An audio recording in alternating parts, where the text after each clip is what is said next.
Augmenter la production agricole et réduire les importations pour faire du Congo l'un des puissances agricoles de l'Afrique centrale, une vision du chef de l'État Denis Sassou Nguesso que Paul Valentin Ngobo, ministre de l'Agriculture, de la Pêche et de l'Élevage, entend matérialiser avec les cadres et agents de son département. Pour atteindre cet objectif, l'élaboration du plan stratégique de compréhension par tous les acteurs concernés est indispensable.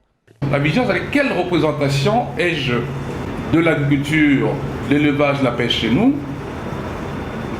en tant que ministre, mais vous allez comprendre que ça émane bien sûr de la vision du chef de l'État qui, lorsqu'il dit, ben voilà, finalement, il nous faut un développement soutenu de l'agriculture au sens large, moi je le reformule un peu comme on le fait dans les organisations à but lucratif, on va dire, mais toute organisation a une vision, une certaine représentation. Il doit y avoir à la fois un repère, mais également dans un contexte donné. C'est-à-dire faire du Congo l'une des principales puissances agricoles d'Afrique centrale. Conformément à cette nouvelle vision, le ministère de l'Agriculture, de l'Élevage et de la Pêche entend être reconnu comme un prestataire au service de l'ensemble des producteurs, du développement économique du Congo et œuvrant pour assurer une meilleure qualité de vie aux générations actuelles et futures. Nous n'offrons que des services à tous ceux qui viennent nous voir. Nous avons des services liés à la formation. Il faut qu'on forme les nôtres. Nous avons des services liés à l'accès à la terre. Oui, nous disposons de terres. Parfois même des terres d'État. Alors pourquoi ne pas les occuper pour produire? Nous avons l'accompagnement et le soutien opérationnel.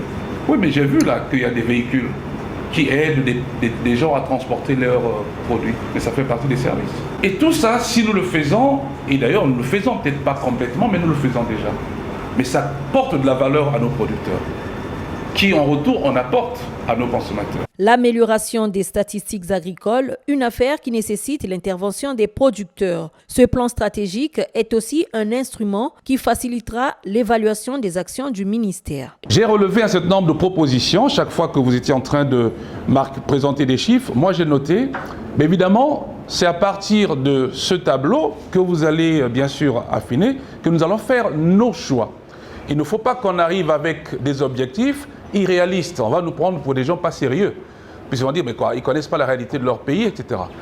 Nous connaissons ce qu'il faut à peu près produire pour arriver à atteindre 100% d'autonomie. Mais ce n'est pas possible. Même les pays les plus agricoles du monde importent. On ne nous a pas demandé de réduire de 100% les importations. On nous a demandé de faire un effort pour que ça commence à baisser.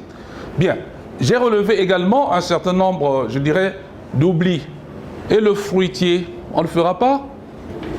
On ne peut pas poser 4, 5 stations fruitières dignes de ce nom dans ce pays, avec des spéculations variées, et régler ce problème finalement, et peut-être même exporter. Fixer ces objectifs, oui, c'est bien, mais si nous n'améliorons pas les conditions de manière précise. Alors, création de combien de zones agricoles? Supposons qu'on décide de créer 60 zones, c'est déjà beaucoup, si on y arrive. Mais c'est possible. Ça, je vous le dis, c'est possible. Comment est-ce qu'on peut financer ceci? Ben, ça peut être une contribution du cabinet, ça peut être une contribution matérielle du côté de la Direction générale de l'agriculture, notamment le service mécanisation. Ben voilà, donc, et on peut y arriver. Maintenant, pour le reste, ce sera peut-être sur la base du budget de l'État affecté au ministère, et ainsi de suite. Donc ça, c'est le travail à faire, un tel modèle.